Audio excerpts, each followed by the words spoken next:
Hello friends, welcome to Princess Mom cooking channel. ఈరోజు అయితే మన వీడియోలో నేను అస్సలు చికెన్ కర్రీ ఎలా చేయాలో అసలు ఎప్పుడు చేయని వాళ్ళు కూడా, అసలు తెలియని వాళ్ళు కూడా చాలా ఈజీగా టేస్టీగా వండుకునే విధంగా అయితే చూపిస్తానండి. ఒకసారి చూడండి.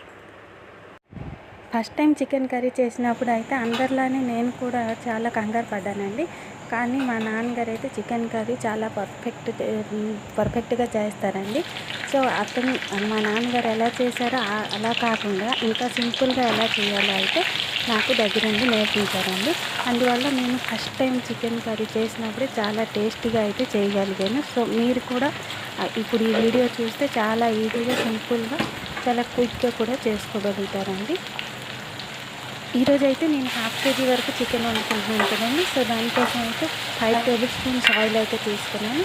సో అది కాస్త వేడెక్కాక మినపప్పు ఇంకా సోంపు వేసి వేయించుకొని, అలాగే కరివేపాకు, పచ్చిమిర్చి ముక్కలు వేసుకున్నాను. ఆ తర్వాత ఉల్లిపాయలు వేసి బాగా వేయించుకోవాలి. అలాగే టమాటా ముక్కలు, అల్లం వెల్లుల్లి పేస్ట్ వేసి మరి కొద్దిసేపు వేయించుకున్న తర్వాత ఇప్పుడు ఉప్పు, కారం, మసాలా వేసి మరి కాసేపు వేయించుకున్న తర్వాత ఇప్పుడు అందులోకి కొన్ని నీళ్ళు అనేవి మరి కొద్దిగా నీళ్ళు వేసుకొని కాసేపు అలా ఉడకనివ్వాలి.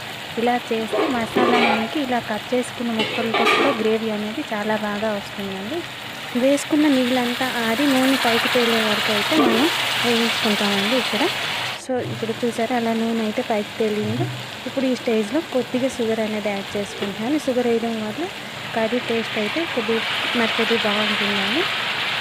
ఇప్పుడైతే చికెన్ కూడా యాడ్ చేసుకున్నానండి ఇందులోకి.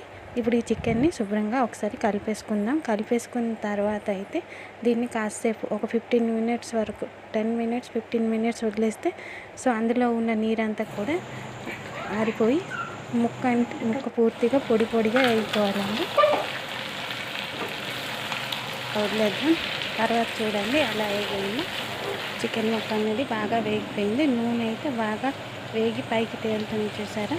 సో ఇలా అయిన తర్వాత కొద్దిగా బాయిల్డ్ వాటర్ అయితే ఇందులోకి మనం యాడ్ చేసుకోవాలి. బాయిల్డ్ వాటర్ వేయడం వల్ల మసాలా గ్రేవీ మసాలా అంతా ముక్కలకి బాగా పట్టి టేస్ట్ కూడా బాగుంటుంది. ఇలా ఉడుకుతున్న కూరలో ఒక 1/2 స్పూన్ గరం మసాలా వేసి ఒక 2 నిమిషాల తర్వాత అటు ఇటు కలిపి 2 నిమిషాల తర్వాత దించేసుకుంటే మన చికెన్ కర్రీ అయితే రెడీ అయిపోతుందండి. చాలా టేస్టీగా ఉంటుంది. ఒకసారి మీరు ట్రై చేసి చూడండి. ట్రై చేసి ఎలా ఉందో కూడా నాకు కామెంట్ సెక్షన్లో చెప్పండి. వీడియో నచ్చితే ఒక లైక్ కొట్టడం మర్చిపోకండి.